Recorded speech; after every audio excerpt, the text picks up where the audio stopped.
5 African countries are representing the continent at the World Cup in Qatar. We have Mali, Ghana, Cameroun, Tunisia, and Morocco. Many analysts have rated Senegal as the African country that will perform better at the mundial. Even Haaland of Manchester City and Norway waded in by tipping the West African nation. Well, on paper, they are right, because Senegal are the current African champions, and they did that by beating Egypt at the finals. They even went further to eliminate Egypt from qualifying for the World Cup. Senegal is that good as a team, and have world-class stars like Koulibally and Mendy of Chelsea, as well as Sadio of Bayern Munich. Senegal is the best-ranked African team, and deservedly so. But for us at Hovering Africa, we tip another West African country in Ghana to do better than all the other participating African countries. This decision may sound strange because Ghana had a very poor showing at the African Cup, where they fell out in a group comprising Comoros, Gabon and Morocco. The Black Stars of Ghana were tipped to easily qualify but got eliminated. Coach Milovan Rajevac was sacked and replaced by Otto Addo on February 9, 2022. The Black Stars have had a string of poor results under him. Ghana is in the same group with Portugal, Uruguay and South Korea. And the Black Stars of Ghana is the lowest ranked team at the World Cup. On paper, you won't give them a chance. The reason why, at Hovering Africa, we still tip Black Stars are because of lessons from history. When it comes to the World Cup, you don't look at Ghana's pre-World Cup performance or you will be in for a shock. For instance, prior to the Germany 2006 World Cup, Ghana had similarly been knocked out in the first round of the African Cup. The team still managed to qualify for the World Cup and were ranked 48th in the world. They were in a group that had Czech Republic, who were rated 2nd in the world. USA was rated 5th and Italy was rated 13th.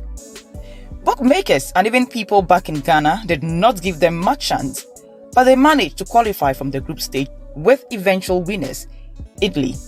Prior to the 2010 World Cup, Ghana lost heavily by 4-1 to the Netherlands in a friendly match.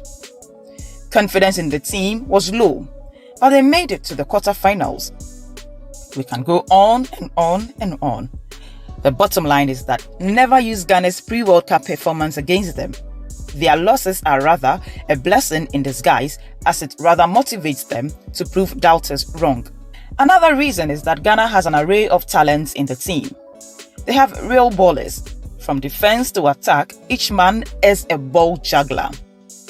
The talent in the team is in no doubt to the extent that the majority of Ghanaians says the coach should be solely held accountable if the team fails at the World Cup. Ghana has the men, and Coach Otto Addo is working on making them gel. Ghana has the magnificent attacking midfielder in Kudus Mohammed. They also have Arsenal best performer so far in Thomas Partey. There is the ever mercurial and captain fantastic Andre Ayew. They also have club regulars like Jiku and Amate. All these have been joined by Salisu Mohammed, who had the most interception by a Premier League defender in last season. Athletic Bilbao's Inaki Williams has also joined the team. Kamaldeen Sulemana and Fatal Ishahaku are all budding youngsters waiting to explode. What about Freiburg's Kofi Chore? In fact, the coach has huge talent and will have a very strong bench going into the World Cup. This team will gel at one point in time. And knowing Ghana in their history of gelling at the World Cup, we can't count them out. And when they gel, they will be the best performer at the World Cup. They can even go ahead beyond your imagination. Ghana is the only African country where they believe that they will win the World Cup soon. That is the self-belief and motivation that makes Ghana tick even when the odds are against them. So what do you think? Do you agree that Ghana will be the best African performer at the World Cup? Share your thoughts with us.